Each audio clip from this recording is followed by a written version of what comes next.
Okay, guys, welcome to the team call. I'm really excited to have a guest speaker on tonight.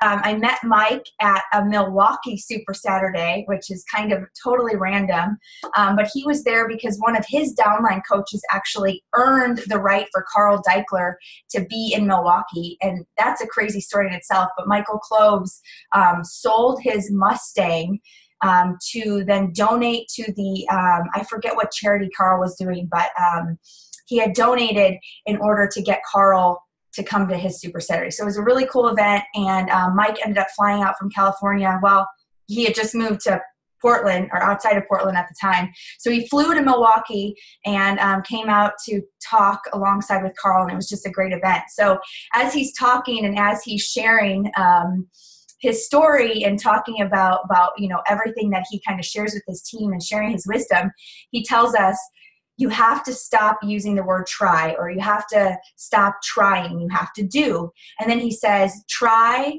is like the F word. And I can't remember if he actually said it, but I distinctly remember him saying that. And I distinctly remember Sarah Pollard, she's on the call. She looked back at me and she goes, I love you. Like, I love your last name. And we're just laughing. So then afterwards we get a chance to go out to lunch with Mike and some of the other leaders that were at the event. And I'm sitting right next to Mike, and I'm like, like you were just dogging me out with my last name. So it was a funny story. And I think Mike will never live that down. But he is a rock star coach. And I was telling him earlier, he's a major big deal. So we're really excited to have him here. And you guys just really soak this in, because he's been around with this business and he's been super successful.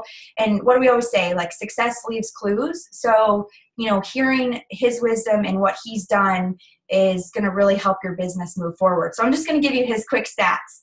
He joined in April of 2008, and didn't really do much until October of 2009. So I know a lot of you are on this call, maybe haven't really gotten started yet. That's okay. Like, you can say yes at any time and get moving today. So for Mike, it took over a year to get his business moving forward. But anyways, he's a superstar diamond coach. So he's a 15-star diamond. He's in the Millionaire Club. He was elite top 10 in 2010. He's a 4-time elite coach. He's a former CAB member, which is the Coach Advisory Board. He's been in Success Club every month since it started. And he's a 4-time summit speaker. So this dude knows what he's talking about. So please have your pen and paper ready. And without further ado, Mike Ryan. Let me just unmute you here. There we go. Unmute. Try is the F word. I'm never going to live that down. That was like the worst. Seriously, what a way to meet somebody and just butcher them in front of, hundreds of people, and Carl's there, and I'm like, blah, blah, blah. And I've got this whole talk about like seriously, like, this is on my desk. Do or do not. There is no try. And then there's freaking Sarah Try sitting there. I'm like, 10-star diamond coach, and I don't even know her, and I feel like a schmuck. And that's how you get to meet some people. And like, and then I think they're really seriously one of the coolest people I've ever met in the whole network. And just like you were talking about before this thing, before you clicked the record deal, you just had your leadership retreat, and I'm completely super mega impressed that 40 people on your team showed up for that. That is literally one of the greatest things I've ever heard in this business to date. Like, that is a massive success, because that to me just shows that you guys are going somewhere, and you're going somewhere together, regardless of this thing being independent Beachbody coaches and all that. It's always kind of that rising tide, all ships float. And it's really impressive. Like, seriously, I want to know what you did for that, because I want to make my leadership events better. And, that's just awesome. So really, hats off to you guys on that, because mega impressive. So you wanted to talk tonight about handling objections. Yes. Yeah. Yes. And it wasn't surprising to see that the top ones that people asked about are time and money, because that seems to be most how everything filters into objections. And I think just in life that people tend to just guard their time, and they guard, like, I don't know. I think Tommy Migrant had a great quote on Facebook the other day, and he talked about how, it's about where you land on somebody's priority list. Everybody's got the time. It's just, are you on their list as a priority or not? And it's about what value you can add to somebody else. But to do that, like, I have this thing, I called it the 7 R's, and it's about how I was taught in this business, you need to retail, recruit, and retain. I'm like, well, that's good, but it only got me so far, and it felt broken. And so as I studied it, it really, to make that work, and like seriously, any company teaches the same thing: retail, recruit, retain. I thought, okay, what needs to happen around that? And I think for objections, I don't think I know. The thing with objections is that you can prevent most of them. You really can. And there's some different things you need to embrace, and I'll get to the 7 R's thing. And one of the things to embrace is that if you're just a stud in the business, you're kicking butt, you are just practice. You have talked to all these people. You're really well-versed in doing the thing and taking the steps and not being so concerned about what people think and the failure and all the whatever stuff, right? A stud will hit 3 for 10. So like I make it kind of sound like baseball, right? So it's seriously, you're batting 300. You are an animal. You are fantastic in this business. 7 out of 10 people tell you no, right? But you stepped in the batter's box. You stood in there and you had the conversation, so to speak, and you did the thing. And so many people will just let that be the thing that stops them. They let the conversation stop them. And to me, that's just putting yourself first, if that's the case, and that's just ego, right? But that's not who you are. And so the thing with the 7 R's I came up with a long time ago was just, it simply means you have rapport, then relationship, then recommendation, then you can retail, recruit, retain, and then you repeat, right? So it just takes, like, seriously, imagine that you're sitting down at Little League or at some school event, or you're at some boat event, I don't know, whatever. You're somewhere and you're talking to somebody sitting next to you. You do the idle chit chat, right? Like I was at this Winterfest the other day. I live in Bend, Oregon, and it's super beautiful here. Amy Silverman lives here. And we were hanging out. We just did some 5K run. And then after we got done, we were walking through the booths and we got some lunch. So we're sitting down and they only had like this row of tables. And you basically needed to share with somebody to be able to get a seat. So we just said, hey, do you guys mind if we join you? And they said no. And they were getting up to leave. This older couple sits down next to us. Boom, idle chit chat, right? This is where the rubber meets the road. And I don't care if it's on social media, it doesn't really matter where it is. It's just communicating with another human being. And how do you make them feel good about sharing a little time with you?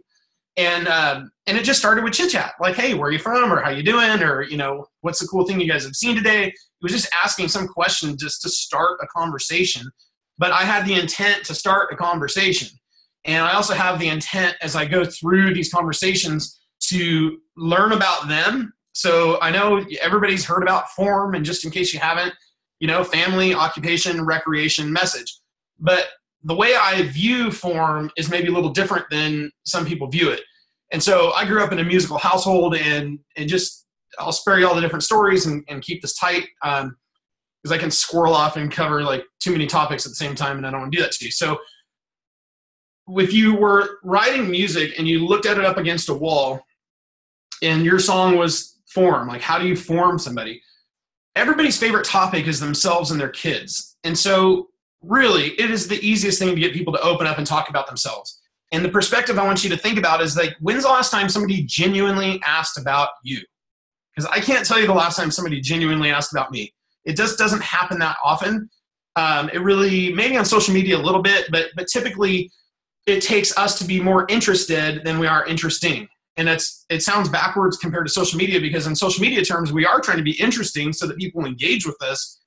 But your goal is as fast as you can connect with somebody to be interested in them. And this is a massive prevention in future objections coming out, because they feel that genuine nature about you.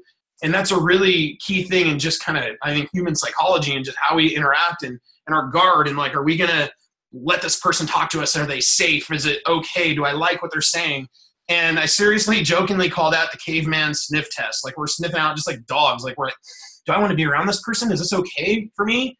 And it's putting people at ease, right? So imagine that you have somebody show up to your house and you're going to invite them into your living room for a minute. Like today I had a handyman come to the house. He came here to go fix a bunch of different little things. As fast as I could make him feel welcome, that's just what I do. And like after he was there for a few minutes, I could feel like he wasn't some weirdo. He's just a normal guy like me. I'm like, hey man, you want a cup of coffee? Or like, can I get you something? Like I'm just being ingratiating because he's in my house and I just made coffee, and like I'm just sharing my experience, sharing my time with him because he's in my space. And so as you go about and you're going to chit chat with somebody, every conversation starts with a smile and a hello. And so when I talked about how this thing looks like music on a wall, if you're writing music on a wall or music on a sheet, whatever, and you're standing back to look at it from the distance, it's vibrato, it's up, it is like loud and proud, it's out there because they're talking about what they love. And of course they love themselves, they love their kids, they love their family. It's easy. Now picture that from there you're going to ask, okay, so like, what do you do for a living? Or if you know them, you might say, hey man, so how's your job going? Or how's work at wherever? If you don't know them, I might say, hey, so what do you do in the area? Some version of what do you do for a living, right? And I kind of hate that question. Hey, so what do you do for a living? Because it's contrived. It's like you feel like it's a setup. So whatever feels natural for you, just go with that and whatever, who cares? And so I think just a little side note is that please understand that most people aren't going to retain the vast majority of what you said at all. So please don't get hung up in what you're saying. I don't care if you screw it up, if you told them the wrong percentage, the wrong commission, the wrong amount of ingredients and Shakeology, whatever it is you're telling them, if you screw it up, like don't worry about it. Seriously, it doesn't matter because, I mean, Einstein's a super genius and he could retain about 13% at your first presentation. So you're not talking to Einstein, you're talking to somebody less than Einstein, less than 13% retention, not a big deal. Just don't get hung up in anything except that delivery. And the delivery is how genuine you come across. And it's, if you want somebody to be very receptive and have what you're saying land with them, you just need to share from the heart. That is the key thing, is that you're sharing from the heart what you believe. And really it's like they're kind of measuring you, like, do you know what you're doing? Do you know where you're going? And I have a little quick something on that in a minute. But and so anyway, if you're just looking at form, you know, family, occupation, recreation, message. So from family, they drop down in inflection and intonation. Nobody's ever as passionate about their work as they are about their family or themselves. It just doesn't really exist. Maybe the Wolf of Wall Street, but like everybody else, no. And so you don't want to leave them there too long because it's kind of depressing. And people, like, I don't ever ask the contrived questions like, hey, so what do you like about what you do? Or what do you not like about what you do? Give me 3 things you don't like about what you do. Like, that's just crap. I don't do that stuff. It's just a chit chat. And you'll naturally hear them tell you things like, I love my job, or I hate my commute, or I love my job, but man, the time in the car is brutal, or, oh, but I listen to good stuff in the car, or whatever it is, that you're getting clues through the story.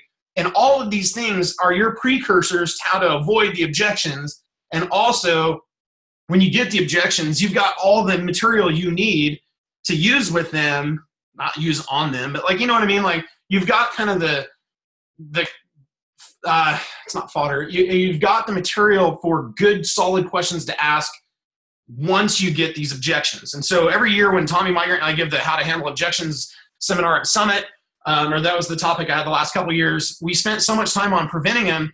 And corporate was like, no, you got to give them anecdotal sayings. I'm like, no, you don't. That's crap. Like, you have to earn the right to say the things you need to say. It's more in the setup. And actually, setup sounds bad, but it's more in the, I don't know, call it the prelude. We're talking musical terms. But picture this. So your family, you're an occupation. Now let's bring you back up to recreation. And so the best question that you can ask when it comes to recreation, it's really simple and short, so write this down, is, hey, so what have you been doing for fun? And when you say that, if this is in person or it's on the phone or it's on a Zoom chat or Google or Hangout or whatever you're communicating with them, when you're audibly saying it, not typing it, you add that little punch with, hey, so what have you been doing for fun? You're literally changing the dynamic of the conversation. And people have a hard time sometimes answering this question. It's kind of surprising. It was very surprising to me for a long time that I could ask so many people the same question and have so many people really not know how to respond. And so as much as I might be into, I don't know, like funny movies or great personal audios or personal development books or whatever it is, that's not what I'm going to ask them about. So my thing is, hey, so what have you been doing for fun? Have you been riding bikes? Been playing tennis? Like, what have you been doing for fun? And seriously, you're going to get people that still don't know how to answer you. So when you just recognize that pause at all, any sort of pause in that, I don't want to leave them hanging. I don't want them to feel awkward. And so my thing is like, hey man, so like, seriously, I'm like, or no, what was the part on that? Oh, like, you haven't been having any fun? Are you serious, Sarah? Like, really? And then I'll be like, hey, you know that P90X thing from TV? Yeah, I'm doing that new one they have. I'm doing that new Max 30 deal. All I know is I sleep like a freaking baby. My pants are loose. Like, I feel so freaking good. I haven't felt this good in a long time. And I don't know, man. Hey, you should do this with me. This thing's a lot of fun. If you want something fun to do, this would be awesome. So that really, you're kind of rolling from there right into your message, which is you're making a recommendation to join you. Now, every time I have a friend who goes to New York City, I recommend the same restaurant every time because it's one of my favorite restaurants on earth. It is an epic experience food-wise, whether you're a foodie, whether you're into wines, whether you're just into the social atmosphere. You just want that epic New York City experience. It hits on like so many different levels, right? People are stoked when I do that. And the ones that have actually been there, which is pretty seldom, they always have this rave review. They always respond. One of my buddies was just there recently, and I'm like, oh man, hey, have you been to Baltazar? It's on Spring Street, man. It's down in Soho. It's epic, great walking around, stuff to window shop when you're done. He's like, Mike, he goes, seriously, that was one of the best nights of my life in that place. I love that you've been there. We got to share that experience. But 99 times out of 100, they haven't been there. And so it's the same thing with Beachbody. 99 times out of 100, they haven't done our workouts. Like they haven't been in our shoes and had the fun that we've had. And all that adds up to you just have something unique to recommend. And to me, I think we earned that M out of form. So when we do a good job with talking about them and their family and learning about their work situation and these different things and what are they, maybe they are playing tennis. I mean, like when I moved to Bend, I think there are more Olympians and professional athletes in this town than in any other town percentage-wise in America. Like it's ridiculous. The guy that won the Tour de France lives here. Drew Bledsoe, I don't know. There's all these freaking people that live here. I think nine Olympians went to our kids' show and tell one day in one class. And so for me, in this market, it's not going to be as much fitness first, as much as maybe off-season training, but I can lead with a business because the job market sucks here. And really you have all these people working crappy retail jobs to try to just live here because they want to be here for quality of life. And so ultimately, the reason I bring that up is that it takes empathy to sell anybody on anything. Like anybody that has kids and you have to sell your kids on the idea of what time they go to bed, that takes empathy, that takes some tact, it takes you can do it by force, but it's not going to be as smooth as if you did it in a smoother, nicer way. And so I say all that because when you do a good job there, that eliminates so many different objections. And then when people give you the objections like time and money, you have enough rapport established that you can say different things to get around that. And so depending on how well I know them, like if I know somebody really well and they use the time excuse, I'll be like, hey, you know what, Sarah, come on. We've all got the same 24 hours in a day. Like really, this is just about making a choice. Do you want to fit this in your life or not? Because you told me that, your dad died from hypertension or your mom had high blood pressure or you have family history and you said those things were really important to you. Like, I'm just saying I've probably got the most efficient thing ever made to help combat those things and get you where you want to go. And so, let's do this thing. I'm going to support you. I'll teach you what I know. This is going to be a fun thing. So take what I just said and learn how to just put that in your words and maybe just rewind that little part of this deal because it's all about you making a strong recommendation. And so when your recommendation lacks strength, your objections will just be fluttering in front of you like a freaking flock of birds. There's a good alliteration for you. You're going to it's just going to look like crap city of rhetoric. And you're like, seriously, why are you saying this stuff to me? Because you need to have strength and conviction behind what you're saying. Somebody's laughing at me. You need to have strength and conviction behind what you're saying. And so it's no different than like if you're driving to the lake and you're seriously going, man, where is this place? I don't know. Oh God, there's a gas station. Great. And you pull into the gas station, family's in the car, and you go to the gas station attendant. You're like, hey, how you doing? I'm looking for the lake. I think Folsom, like it's right. Isn't it down this way? And the guy at the gas station goes, oh yeah, the lake. Hang on, man. I'm new here. It's a couple miles down the street. It's that way. Yeah, it's down that street. It's a couple miles down. You're fine. You're like, are you freaking kidding me? Like, dude, I'm like, okay, thanks. You're like, yeah, thank you. And then you thank God there's a gas station across the street, right? So you go across the street to that one.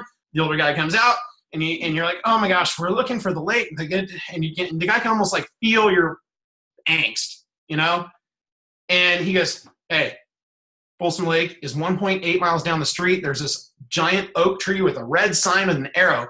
Just look for that sign. It's the only thing of color out there. Hang a left, It's at the end of that path. You guys are going to have a fantastic day. It is so beautiful out there right now.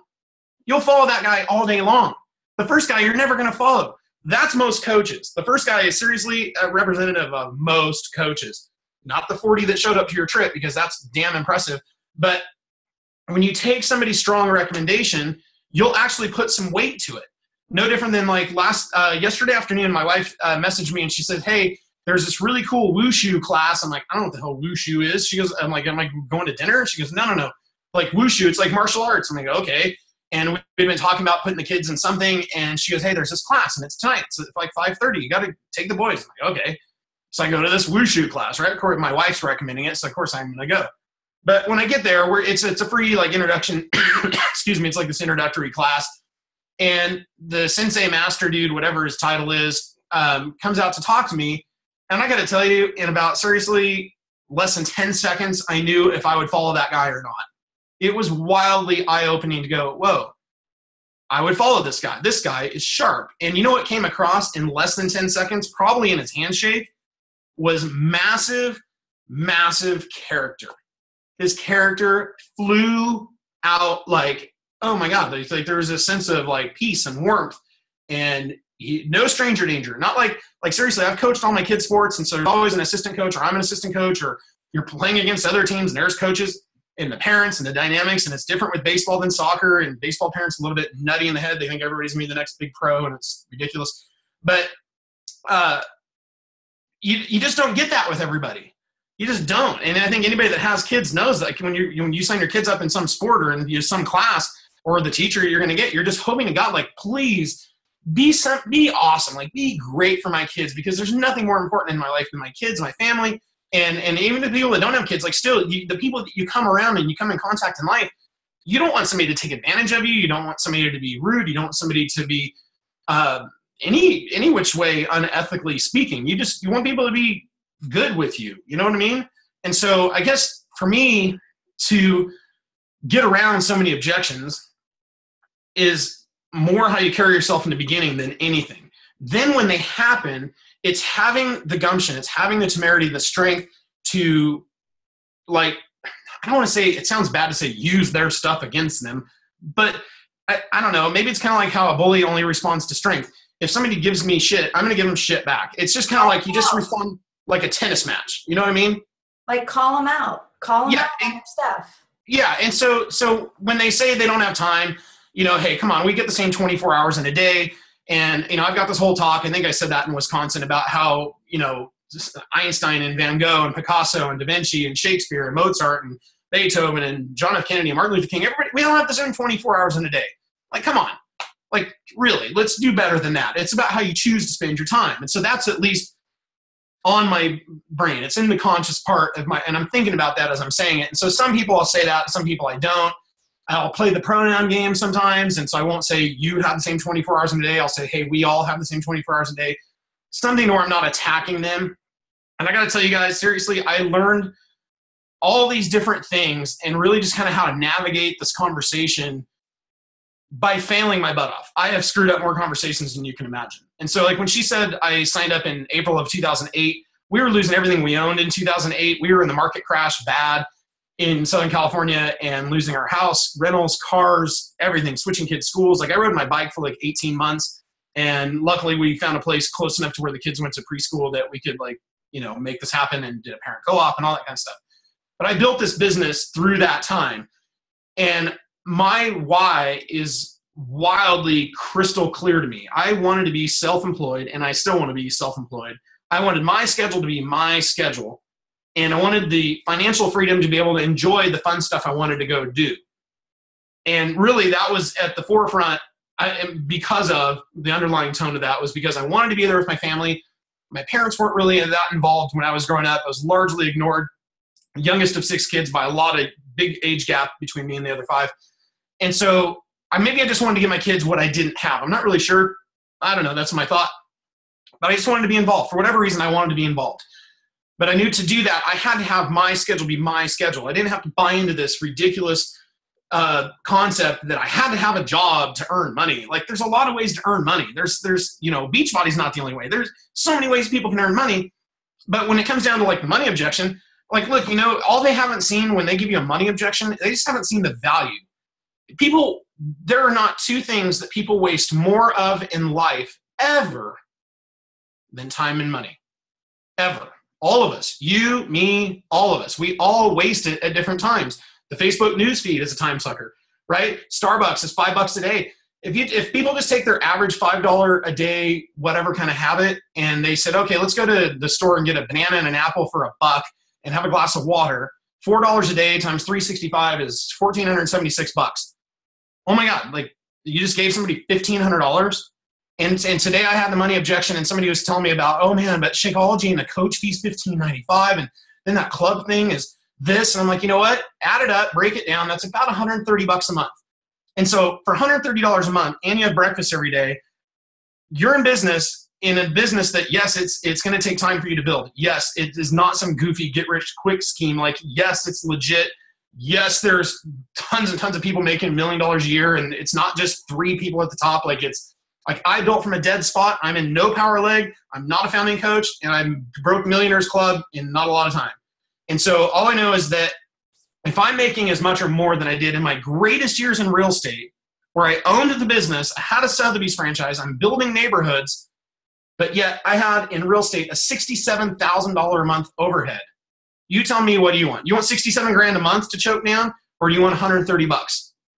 Because it's like pie in the sky to think that you can have an opportunity that can make you that kind of money and have that for your overhead and not have the kind of risk. It's almost detrimental to what we do in the sense that people don't have enough skin in the game to take it seriously. Really, I think that's more of a hurdle than it is getting them to spend the money. And so I just, I look at things and I can tear that conversation apart pretty easy when somebody, depending on how they come at you with things, I just be like, you know what? I just approach this business no different than if I'm going to choose to be a nurse or a firefighter or a cop or have a Subway sandwich franchise or whatever. I just look at things in life and say, hey, what can I make? Like, what's my window of opportunity financially? And what's my lifestyle going to be like doing that career? And how long is it going to take me to get trained to do it? And so, like in real estate, you get all these people that get enamored with the idea of, I'm going to make, oh my God, 6% times this, and I'm going to do this. I made $100 grand in commissions my first year in real estate. Wasn't even a full first year. I kicked butt, flew out of the gates, worked super, super, super, super mega hard. And at the end of the year when I did taxes, 80 of that 100 went right out the door to fees, advertising, the broker, the desk fee, the splits, the education, the licensing, all the million layers of crap that they suck it out of you, right? 20 grand, I could have been a waiter and made 20 grand. People choose these different careers because of ego. And once you realize that most people's jobs were chosen out of a financial need, you realize, oh my gosh, like let's sit back and go, wait a second. We've got this opportunity that's vastly different. And yes, it's hard. It's not, you're not asking somebody to rub like skin cream on their face and buy my jeans and like sex toys and whatever all the crap that people sell in the MLM industry, right? And you're like, whatever, that's good stuff. But all my point is that we're asking somebody to change what they eat. And yes, we want you to exercise. Like, it's not the easiest thing to go out there and do. Some people, they go, oh, but that's the easiest part because that's my lifestyle. And people just gravitate to those conversations with me. I'm like, good for you, because for me, that's the hardest part, is getting the people to change that. Like, the business part is my comfort zone because I've built businesses and owned real estate shops. And more than anything I can possibly share with you is that I simply have empathy for what other people go through. I think that that's my strength, is just like, I know it sounds funny, I'll take a breath and be quiet, rare. I will. And it's thinking about, like, what's it like to be you? What's it like to have your job, your commute, your limited hours with your kids, your whatever your situation is? I really want to get to understand that, because I'm super, super genuine in my goal of adding value to other people's lives. And I can't do that if I don't understand what you're doing. And so if I have 15 minutes to talk to somebody, I'm going to probably spend 13 minutes all on them. And maybe the whole 15 minutes. Because I think it's almost a cool thing if you give yourself a time limit and you go, oh, I got an appointment, I got to get going. It was great to talk to you. I mean, I would love to continue this conversation. Hey, do you have your phone out? And you go, okay, yeah, great. Here, open Facebook. Everybody's got it, right? Ooh, Facebook. And then, like I was with Amy Silverman one day, she had her top coach thing here and I was speaking to her group. And she's like, oh, here. She goes, give me your phone. And she goes, here, that's my page. Is it okay to friend you? Can I push the friend button? They're like, yeah, sure. Click, friend, new friend. She had to hand her their phone. And you're going, that's your phone. Like, that's your whoopee, right? Like, that's our thing. We don't, like, you're handing them this prized possession, your freaking phone with all your personal info and pictures and whatever. There's a little bit of trust that gets established in that exchange. So person to person, I know like Hillary Kelly was telling me one time years back, she goes, you know what, Mike, I just have a goal of adding however many friends a week on Facebook. And I don't care if I'm at the grocery store, I'm with the kids, I'm at Disneyland, or I'm on Facebook. She was like, that's just my goal. I want to add, 2 to 5 people every day as a new friend on Facebook. And then I want to have a good Facebook page so it looks attractive and people want to know about my interesting lifestyle. And as soon as I can get in a conversation with them, I'm interested more than I'm interesting. She goes, I just make it about them. And she did a fantastic job at cataloging her leads, right? And her list was like I think we had the same name for our list. It was like our list of people we want to help. Hey, there's Russell Brand. Hey, Russell. And so she said when she moved from Connecticut to Florida, the first thing she got after her kids were her 4 notebooks. And she had a notebook for every year she was in the business. And she goes, the notebook almost felt heavy with all the ink that was in there. And she goes, the pages were almost weighty, like you're in this old book. And she goes, it was just me cataloging people's contact info and notes on my conversations. She goes, any day that I wasn't around people or I couldn't get in a conversation with somebody on Facebook, she goes, that was the day I went back to that book and went, oh, hey, Martha, how's everything going? You did that 5K. Have you done a 10K since? Are you still doing that stuff? And you're talking, she goes, like, it could have been 6 months. And that person is so freaking floored that you remembered them and something about them. She was interested. And she did a really good job being interesting but interested in what they did. I mean, I don't know, to make 20 grand a week, I think I would be interested in just about anybody. But it's not even about money. It's just saying, hey, I want to succeed because money's never the why. Money's just a result. And then your why is whatever it is that's burning desire in you to go do the thing. And so I guess when you get objections about, let's say, money, wholeheartedly, they just haven't seen the value. And so depending on how much of a conversation you've had with them, I love Tommy Migrant's 5-step program because it really helped me align more architecture of the conversation. And so his step 2 and step 3, step 2 was finding all about them. And step 3 was getting him the right info. And so he knew what to share with them. But all this is, you guys, is just connecting with people and relating to them. And then when you get the objection, it's easy to throw it back on them. You're like, Sarah, are you serious? Like, you just told me that you're broke and like $300 a month would make the world of difference to you.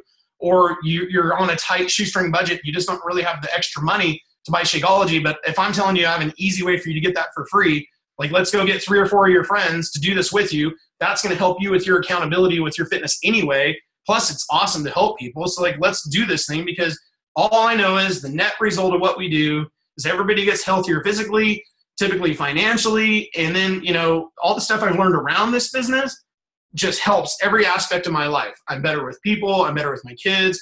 I have more patience, whatever, right? So I think one of the best things you could do is go watch, I don't care if you've seen this 10 times, watch it 10 more times. Go watch Simon Sinek's video, his TED Talk called Start With Why. He's done a couple, but Start With Why is the best one. And thank God corporate listened to me on this because he's the keynote speaker, one of 2 keynote speakers at Summit. And all I can tell you guys and girls is to be really, really, really excited about these 2 Summit speakers.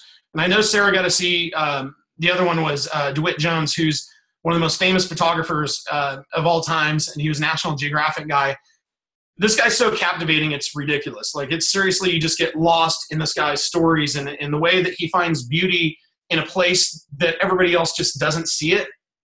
And so I think that's a great metaphor for what we do in this business is that we're recognizing other people's talents and abilities, or maybe it's that we're recognizing their goals and their dreams.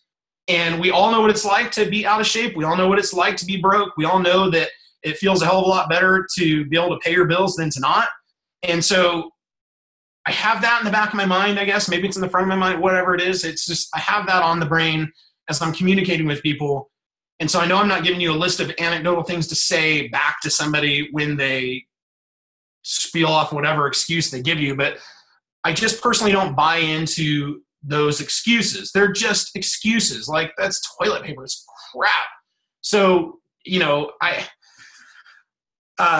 it's tough without, I don't know. It'd probably be cool if we could like secretly film conversations and then somehow get people to sign off and say, yeah, you can use this material. And so it's not, contrived and fake and whatever. But Simon Sinek's video, Start With Why, is really going to help you understand that you already have all of the knowledge that you need. You have all the know-how to have a phenomenal conversation with somebody, really. It's rearranging it in a way that lands with them. And when you listen to Simon talk about this, he's talking about from a biological perspective and a psychological perspective. This guy's a super brilliant guy. And to have unwind the limbic system and how the brain works and how people accept information is beyond me. I don't know how to explain that stuff. I just know it works, right? No different than I don't need to go explain Shakeology and all the fun facts about that stuff. I just know it works. And so when I get people that say, oh, but my friend's doing this weight loss shake and she's doing this thing and she's going to do it wraps my butt and I'm going to do this and take this colon blow and I'm going to have 50, whatever shades of freaking crap. I don't know about all that stuff. All I know is this work. All I know is I've helped. I can't even tell you how many people that I've helped get medicine free. I can't tell you like how many people that message me that sleep better. I stopped snoring like 8 days into P90X. Seriously, you're going to give me that against this? And I'll throw it out like that because I believe in what I'm doing. I know how to get to the freaking lake. It's going to be a beautiful day. You're going to have a blast. We're going to have a ton of fun. Seriously, epic. So think about that lake story when you're communicating about that. And when people throw out the whatever kind of brands of whatever kind of stuff, your greatest response is, hey, I don't know about all that stuff. All I know is what I have works and it's freaking awesome. I love it. Right? And don't be fake about it. Be you. However you communicate, you be you. I'll be me, you be you. Right? That's easy. Play yourself. Best part you ever have. And then, for the love of God, don't worry about what people think. Be okay with the no's and know that every no just means not right now. And everybody's situation in life changes. All of us, our situations change. I was a professional athlete in my 20s, my late teens and 20s. 8 surgeries later, I'm not doing the same stuff. I'm not as fit, not as lean. And I also ate cheese curds next to Sarah Try last summer. And then now like I'm way leaner and probably 20 pounds lighter than the last time I hung out with you. Whatever. Like our situations change and life's a roller coaster. And it's ridiculous to think that we're always going to be this perfect person. It's not some get ripped contest. It's like, this is a how did it change your life thing. So when you watch Simon's video, I think it's really going to resonate with you in how you share effectively, which is earning the right to be able to share just a little glimpse into your life of like, you know what, hey, Bob, it was so cool to talk to you. You know what, I got to go. I actually got a thing or I have an appointment. Just everything's an appointment. Don't explain where you have to go, what you have to do. Hey, you know what, I have an appointment. I got to get going. It was great to talk to you. And typically they're going to be like, oh my God, I'm so sorry. I didn't even ask about you. I'm so sorry. Like most of the time, that's what they say. Once in a while, you get people that just could care less because they've only thought about themselves. I don't really want those people. Like maybe if you fit in my box, maybe we'll do the thing. But most of the time, it's just getting them to want more and remembering what's one of the greatest lessons in business ever, aside from brick and mortar business is all location, location, location. Or I'm my real estate guy going off, but it's supply and demand. And I was super fortunate the other day to get to do a call with one of my girls who's just tearing it up. She's, I don't know how many levels down, but anytime somebody's really doing well, I just like to call them and chit chat for a little bit. And she happens to be a bartender part-time. And so I was asking her, I said, hey, I said, just let me take a stab at this. I said, when you're at work, you see the needy person at the bar? She goes, are you kidding me? I go, guys and girls, right? She goes, oh, yeah. I go, do they have any success at all? She goes, no. Because they're the needy person. They're oversupplying the market. They're push, which makes you go, get away from me, right? You have to have this harmony and this balance. Ironically, that girl's name is Harmony. You have to have this like harmony and balance in what you're giving, what you're communicating. And it's not give. I think Gary Vaynerchuk's book is great because it's give, whatever, ask for the deal, jab, right hook, whatever. But it's having a balance and a flow to what you're doing. Looking at your conversations a little bit like a tennis match where you're hitting the ball back and forth. It's not going to stay on their side of the net all day because then you're not playing the game, right? It's got to go back and forth. If it's on your side too, you're talking too much. And for me, that's my problem. You have to figure out what it is where your weak suits are. And then it's not to conquer all these weaknesses. It's just balance out the flow of your conversations, if that makes sense. And with balance, everything is happy. Everything is easier. it's just like having balance in food. If you never cheated ever, most people would probably go crazy with that. Like if I can't have a glass of red wine once in a while, I'm like, seriously, that's not like, I want to live and I want to be okay with that. I'm not trying to be like, the 2% body fat guy and whatever. I don't care if that's what you want to do, but that's not me. And so, realize that when you're, I think one other thing that relates to this, when you're marketing to people, especially in social media, don't try to market to everybody. Market to who you are. Like, what are the top 5 things that you love? I don't care what those are. Seriously, it doesn't matter. I mean, it matters for you, but don't rate your answers. Don't judge what it is. I don't care if you love shaker cups and 50 Shades of Grey and you loved freaking iPhones and you loved, like, I don't know, freaking black and white photography. Whatever you love, great. That's your thing. You love that. Talk about what you know, because it's easy for you to communicate and chit chat about what you love. It's just easier. If some guy asks me about mountain bikes or snowboarding or skiing, I could talk about that faster and easier than football because I somehow missed the boat on like watching football growing up. I don't know, but that's just what happened. So I know it's easier for me to talk about than other things. And if I'm in a room full of guys in a social thing and they're talking about football and baseball, I'm like, shit, now I don't know one freaking guy's name who's playing the game right now. Whatever. I love to go to a game, but that doesn't mean I got to follow all these guys. But if I was at some mountain bike thing or I'm at the trails or I'm at the mountain, I could ride a chairlift and I can meet and greet people all day long. So make sure you're fishing in the fishing hole where your people exist. And I don't know, Sarah, you tell me. I'm doing a lot of talking. Like, what? Do you have anything you want me to cover? I know I covered a bunch. No, but I think that's awesome. I love what you just said about fishing in a fishing hole where your people exist. I think that we try to force too much and we try to reach too many people. We're trying to fish the whole lake versus just our fishing hole, I draw that comparison to medicine all the time because I have all these doctor buddies and like, you're not going to go get done with medical school residency and today you're going to do cardiology and tomorrow is oncology and I'll be a cancer surgeon and then the next day I'm going to be a pediatrician and then, let's go rebuild a shoulder. Like, you're going to specialize in one kind of medicine.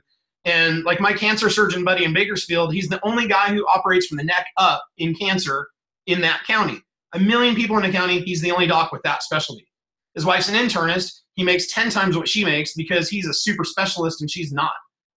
Right? And so then my buddy that's an orthopedic surgeon, the guy that rebuilt my shoulder last May, I grew up and played soccer with in school and whatnot. And he's like, Mike, today, he goes, I'm getting so known for my shoulder surgeries that I'm at least 70% of the time shoulders and 30% of the time is knees. And it's really just mainly these knee procedures because I hardly do elbows anymore. I haven't done a foot in 10 years. He goes, I don't do backs. He's like, this is just what I do. I don't do prehensils. I do shoulders mostly and some knees. So he's not just an orthopedic surgeon. He's finitely, is that a word? Specializing in what he does. So when you're marketing, be okay with your brand and whatever it is you love is fantastic. Go after people just like you because I don't think I want to be in a room full of people that are like, if I had to spend the rest of my life with people in this business on my team and they didn't get me and like I like funny movies and they like horror movies and I like this and they like that and that's hard. Like, and it's okay to have differences totally. But I think when it comes to marketing purposes, be cool with that and be cool with you're going to pick up other people, but I would pick like an age range that's depending on your, like Sarah, how old are you? 29. Okay. So for you, I'd pick like college age to 34 would be like your sweet spot. And that would be just a good age range, but then I'd probably tighten it and go, okay, my extreme focus, like that's your orthopedic surgeon. And then your specialty would be people that are about to turn 30, right? So 28 to 31 would be your tighter range because I just remember it was like turning 30 and going, you start thinking about things and you're like kind of thinking, oh, God, 30. Like, I don't know, because enough people just have that conversation around you where you're like, oh, man, I'm going to be 30. What am I doing? And people make those old adages like 20s are for earning, 20s are for learning, 30s are for earning and all that kind of crap. And, whatever.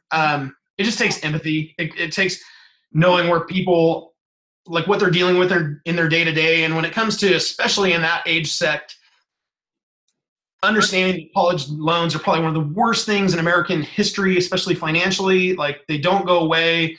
They don't go away in bankruptcy. They're like taxes. They're bad. They're seriously bad. And it's a tough thing because like my orthopedic surgeon buddy, we were just talking the other day about how, both our boys, we have boys both named Connor, and we're talking about our Connors, and he goes, man, he goes, Connor wants to go to medical school. And he goes, I don't know if that's really the right thing for him to do. He goes, everything's changing. He's going to graduate with at least $200K in debt, probably more like $300K by the time he gets out. He goes, and for him to go, like, what's he going to make then? He goes, if he's not a surgeon and a busy surgeon, he goes, probably going to be really tough for him to ever pay that off in a reasonable amount of time. He'll probably have college loans into his 50s. I'm like, as a doctor? He goes, Mike, he goes, all the hospitals are buying out all our surgical practices. He goes, it's not the same where every doc used to graduate thinking I'll make $500,000 a year and have a great life and people in the community respect me and I'll have a country club membership and I'll be on call sometimes. But you're painting the picture for what's their life like, right? It's not the same. Docs work 30% harder to make 30% less money today. A plumber will make as much as a doctor. What the hell is that? Like, go be a freaking plumber, plumb. Like, don't take your work home with you. Don't be on call or be on call. I don't know. But I think it's just up to us to go have good conversations, to just find out about them and know that you're sorting people more than you're selling people.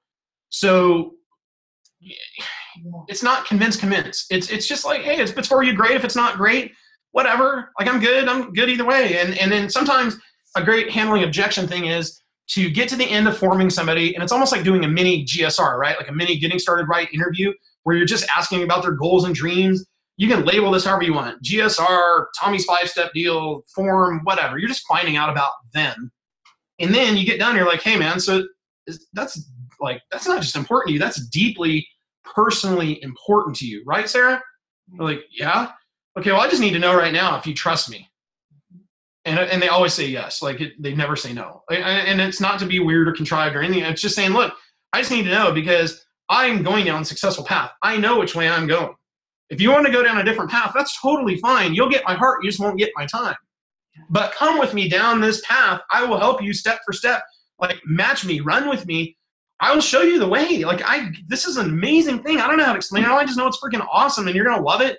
And, like, seriously, you really don't have any risk. Like, just come do this with me.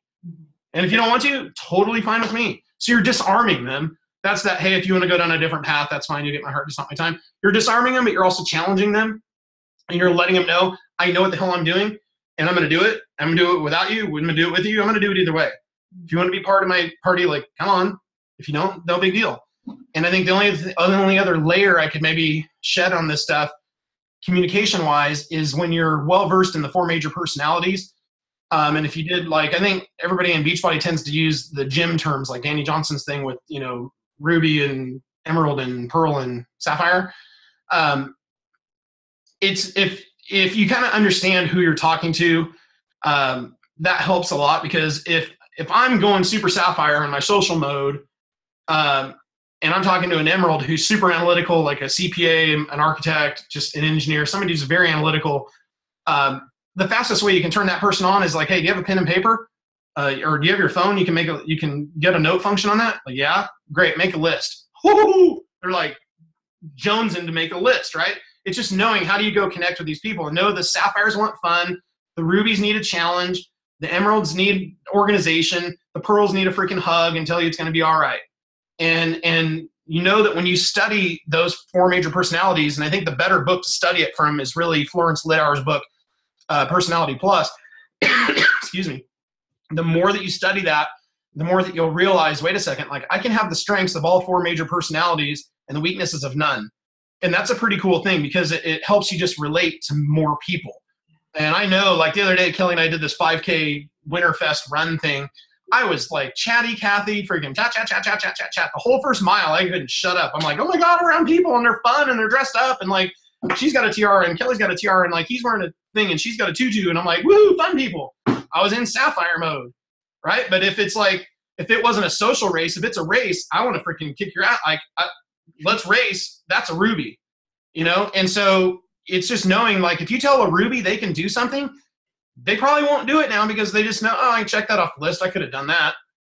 I'm like, it's the weirdest thing. So, sometimes, I remember Tommy Migrant telling me, I mean, he's like a brother to me, and he was telling me that a guy we worked with a long time ago, this mentor that we had outside the business, really gave him a hard time. And he's like, Tommy, he goes, everybody tells me what hot stuff you are. He goes, I just don't see it. Because I don't think you're going to amount to anything in this business, quite honestly. and was totally serious and blew him off. And I'm going, oh my God, like that would just destroy me. But it fueled Tommy. Like, and he just went, oh, are you free? Oh, really? And I'll show you. And he showed him. And so it's like, just kind of realizing maybe the greatest, I don't know if it's metaphor, if it's simile, somebody can tell me, but visualize that every person is like a silhouette covered in locks. And your words are a combination to a lock. And whatever you're going to say is going to unlock some different lock on a person, right? Say something witty and funny, and you unlock a laughter lock. Say something loving and endearing, and you unlock a loving lock. Say something horrible and demonstrative, and you unlock an anger lock. Your words are a combination to a lock with every person of how do I connect with them. And I laughingly referred to my journey in this business today with another guy on my team, that it was like the movie Groundhog Day. I screwed up conversations over and over and over until I got it right. And like, I think for balance, so you don't lose your mind, is if it was in person, let's just picture that you're in Target store, right? And you're chit-chatting with somebody in whatever aisle, and then you're done with the conversation and you go straight from there to your car. You probably got what, 30, 60 seconds to get to your car or something like that? I don't know. I would spend however long it took me to walk from the exit to my car, tearing apart the conversation and going, what worked and what could I have done better? And as soon as I put my key in the car, beeped the car, whatever the thing was, whoop, I quit thinking about it. I didn't want to give it more brain space. I wanted to think, who else can I talk to? And like when I was broke, I would seriously just go to, like, there was this shopping center in Bakersfield. I think they called it the Northwest Promenade. I would go to Target, Best Buy, and Walmart and not take a wallet with me, no credit cards. I would just go in there on my phone and act like I was shopping. I'd check stuff out and window shop, whatever. And I'd make calls, and I'd run into somebody and I'm like, hey, let me call you back. Andy, how's it going? Blah, blah, blah. And I would just run into people I knew. And that was faster for me than social media was. And I was doing social media also. But I mean, if any of you are struggling social media wise, I mean, stay the course, because Sarah knows what the hell she's doing. So you need to follow her, but don't be afraid to like go where you're going to see people. I mean, anytime I hired somebody in my real estate days, we get done with like our morning session interview and getting them up to speed, and somebody toured around the office, whatever. And I'm like, okay, you ready to go make some money? They're like, yeah. I'm like, okay, well, let's go have lunch. And they're like, what? I'm like, seriously, let's go run into people we know. And we'd go to popular lunch spots where I would run into people I knew. And now that I'm living in Bend where I know nobody, my intention is to know people. So I'm going to go meet people. And I'm already getting to the point where I show up to social stuff and I actually expect to see somebody I know. It's the weirdest thing. But I'm intentional about this. So when I'm shopping, I do this everywhere. I don't care if you're the janitor, you're the freaking toilet cleaner, you're the whomever. It's, hey, how are you doing today? No, good, how are you? And they never even want to make eye contact. Like, hey, how are you really doing? You doing good? You having a good day? How's everything going around here? Like, stop and give them 10 seconds of your heart, because they're another human being. I don't give a shit what freaking job they're doing or how awful that is or whatever. Believe me, if it's retail or less, they don't want to be there. And it's just for you to be on a path of discovery. And I don't want to sound judgmental when I said they don't want to be there, because maybe some of them do. I mean, like, but it's just knowing that you've got 3 shots to change somebody's life. You've got world-class fitness, world-class nutrition, world-class business. Let that shine and play around with your conversations until you get it right.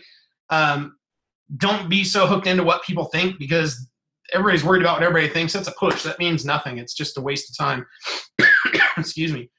So I don't know. I got a million things I could talk about, but I don't know. Hopefully this helps. And guys, we'll have some great conversations with people. And you know, the hell of it is, we don't know when our time's up. You know, we don't know how long we have here. There's all, I don't know. Like when I mentioned my cancer surgeon buddy, he's like, Mike, he goes, I can show you the healthiest collegiate triathlete who's full of cancer and she's going to die. He goes, and I can show you a guy who drank and ate and smoked every bad thing in his life and did drugs, and he's going to beat it. And he's old. And I'm like, God, it just sucks. And he's like, you don't really know. And it's not to sound all doom and gloom or morose. It's just saying, you know what? Please don't live this life like you have another one in the bank, because you just don't. You just don't. And there's 350 million people in North America. There's more people in California than there are in the whole of Canada. Like, just understand that there's more people that are out there than you could ever imagine that you need to succeed. Like, they're everywhere around you. And maybe the last thing I would share on that is most coaches, if you look back at their last 90-day journey, if their numbers are weak, they're not usually doing much on personal development. So please make sure that's part of what you do. Because even if you're awesome and your childhood was fantastic and everything went great for you, what about the next 10 people you bring on your team? Fear of failure, low self-esteem, insecure, confidence issues, too cocky, uncoachable, impatient, whatever, right? There's 50 million versions of that story. How are you going to relate to them? How are you going to point them in the right direction? Like, what would you say? Because your job isn't to go become a counselor. And for the ones that happen to be professional counselors, make sure you have boundaries. Here's my office hours. Here's my card. You can, if you want to hire me for that, that's something separate. But don't slip into the counselor role. It's just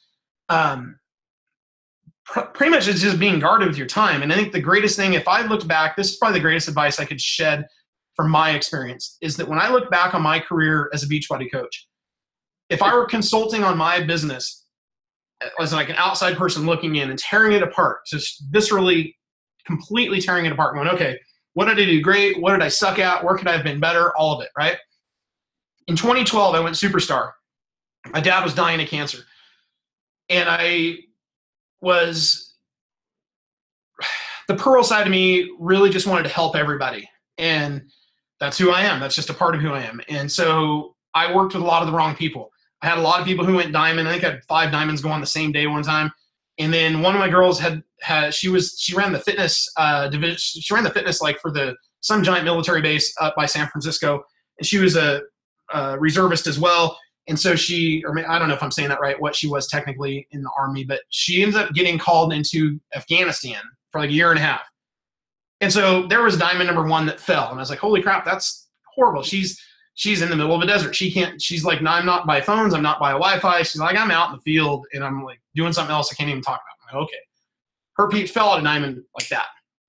And then the other people that started to fall, the people that went with other companies or the spouse went with another company or whatever, I kept working with those people when they didn't deserve my time. That took me out of phase 1, which was recruiting. That took me out of working with my new people, and it made me work with my old people. And I found myself in a big mode of solving problems. And so the numbers to write down is 80, 19, 1.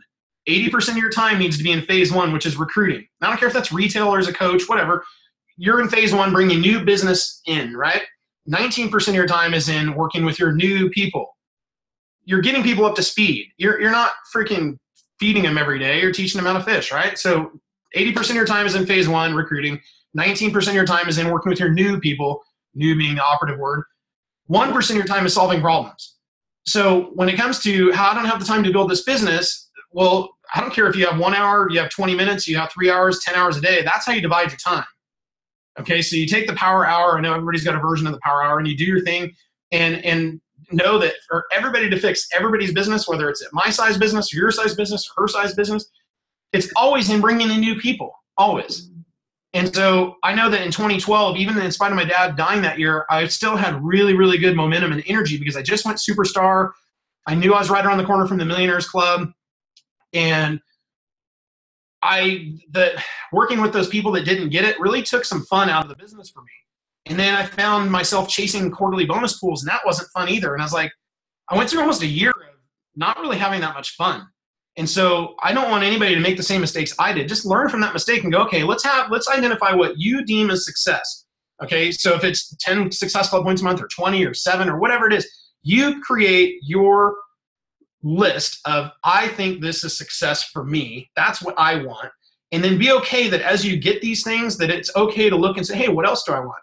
And, maybe I want more free time, or I've never thought about going full time, but wow, now I'm making so much money, I could totally go full time, or whatever it is. Like, just, embrace that change is part of life and stuff's going to happen. And so, just as you anticipate those things, like, have fun with it. And, I think when you have sincerely spent your time doing this, intentionally adding value to other people's lives with no real expectation, just other than you hope they take your challenge, you're selling a spot in your challenge, or you're selling a spot in your team, like, that should make you sleep pretty good at night. Like, that should be pretty meaningful to you. And ultimately, there's only about 5 reasons why people become team Beachbody coaches in the first place, or why people are going to be on your team TryCeps or my team or whatever. It's you're helping other people. it's financial reasons, it's time freedom, accountability with your own health and fitness, and or being part of something bigger than you, like being part of a cause. And so I ask this question all the time with people. It's a good question to ask, very good leading question. I don't care if it's retail or as a coach. And I ask those things and I say, hey, so I just want to know about you. What's important to you? And most of the time they're like, what, you're asking me? Like, I'm asking you. Would you share with me? Because I'd really love to know. Because I mean, like, I dig this. I love people, and seriously, I mean, helping other people, financial reasons, time freedom, accountability with your own health and fitness, and or being part of something bigger than you, part of a cause. Like, what is it for you? And almost without exception, they always say, oh, all of it. Kidding? Like, that all sounds great. And if they say money, if they only say money, I always do a check for understanding. I'm like, well, do you want to help other people? Is it only money? You know, oh yeah, of course I want to help other people, but I'm broke right now, so that's on the front of my brain. That's okay. I'm just making sure. We all need to make money. That's totally great. I just want to make sure these other things are important, because the more you encompass of these things, the easier this journey is. Mm-hmm. And so even if somebody's wholehearted vision at the time, they're blinded by their debt, is money, that's okay. Like, I can recruit that person all day long and get them to understand that, well, by the way, you have to embrace these things, the product of the product, and personal development. When you do all these things, you can have a great career at this. But if you're only about making money, like, you probably should go do something else. Go be a financial guy, or go do real estate or sell insurance or whatever. I don't know. Not that there's anything wrong with those things, but it's a little more money centric in those industries. So anyway, I know I went long. You talked about half an hour, and I think I talked about twice that. So sorry. Hope that was good. I mean, I totally gave Mike the option of 30 minutes or an hour. I'll take 30 minutes. I got it. I gotcha. Gotcha. He's like, I can't shut up. I forgot. But I just wanted to go through. I took tons of notes, so I hope you guys did too. But I really love, Mike, how you said that a stud in this business is batting 3 out of 10. So it just goes to show, like, you guys, you're gonna get no's, and we just most of the time. That. Yeah, most of the time. I mean, 70% of the time you're gonna get no's. And really, Mike, I think what you're saying is you just have to be really intentional about what you're doing. Like, in terms of starting the conversation, going out and meeting people, intentional about your brand, intentional about being interested. Like, that just doesn't come naturally. Like, you have to be very intentional about doing that. And I think that that's really key in this, in overcoming objections. And the last thing I wanted to say about, fishing in your fishing hole, not only does that bring in the people that you connect with the most, but I feel like that gives you a much easier time building rapport and trust with someone when you have common ground. So if you're building relationships based on similarities that you have between someone, it just makes it so much easier to build trust and to ask that question, do you trust me? Like you were saying. Yeah. So just huge, really great, really awesome stuff. So thank you so much. Yeah, you bet. I'm going to ask you one more question. Sure. One piece of advice that you would give to someone who is in this business but is feeling stuck and just can't seem to move forward and get kind of off the pot, Yeah. Okay. That's actually really easy. And it's a very, very, very good question. It's extremely relevant because we all deal with it. We all go through phases of burnout or whatever and being stuck. Most of the time, I tend to see the pattern is they're not doing personal development.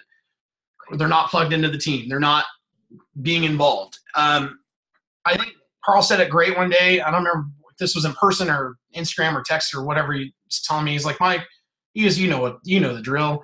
He goes, there are 3 vital behaviors are like your computer password. If you only have 2 of them, the thing doesn't open. It's like, you got to do all 3. And personally, I loved when they had that 10-point game plan thing. And one of the things on there this is before they simmered it down to the 3 vital behaviors. And one of the things said, be here in a year. And I always made a talking point of that and just told people, you know what, seriously, I would not go, if Sarah and I were going to go open a pizza place in Milwaukee and spend, $500,000 doing all the tenant improvements, signing a long-term lease, doing all the stuff we have to do, hire a staff, energy into it, all that stuff. You think I would do all that based on we'll see how it goes for a year? No. You're doing that as like a major life decision. It's this is going to work or it's going to work. Even knowing how many restaurants fail or how many retail businesses fail because they're undercapitalized. And then realize, I think it's helping those people that are stuck remember the perspective that when I had a $67,000 a month overhead with my real estate shop, or my friend in Dallas who has a Highline car dealership whose overhead's over 120 grand a month, and he hates it. He's like, seriously, it was great when we were kept it small and kept it all. He goes, you know, my wife can make more than we do with luxury cars in our Beachbody business. What the heck am I doing? Like, this is crazy. And so it's just remembering that you have massive upside. I always like to reconnect those people that are stuck with what their why is, because your motivation is born in the details of your goals and dreams. So your why needs to be just wildly clear to you, crystal clear. I mean, it's like you're just with clairvoyance. You're looking at the future going, this is what I'm going to do. I'm just going to do this. This is my path. And if you have to adjust along the way, whatever, but you don't pay your bills with other people's feelings. It's just you do your thing and have fun along the way. Because, like, you know, when I made the comment, like, we don't know when our time is up, I don't want to get to the end of life and have regret. I don't want anybody to get to the end and go, dang it, I wish I would have. It's called, you know, slide into that son of a freaking gun, like beat up, bashed, bruised up, sideways, the freaking cloud of dust saying, damn it, I freaking lived. Like, that was awesome. Done. You know what I mean? So, I don't know. It depends on the person. Sometimes I'll get serious. Sometimes it's jovial. It depends on their personality and where our relationship is. I wish that people's success could be determined on how much I care, because everybody would be wildly successful. But it doesn't work that way. You have to, you know, have it for yourself. Yeah. Amen. So anyway. Awesome. Awesome. Well, thank you so much for sharing, Mike. I really appreciate it. I think we got a lot out of this. So thank you so much. All right. You guys have a great night. Tell Russell Brand I said hi. I'll talk to you later. Okay. Thank you, Mike. Have a good night. All right. Bye, guys. We'll see you soon.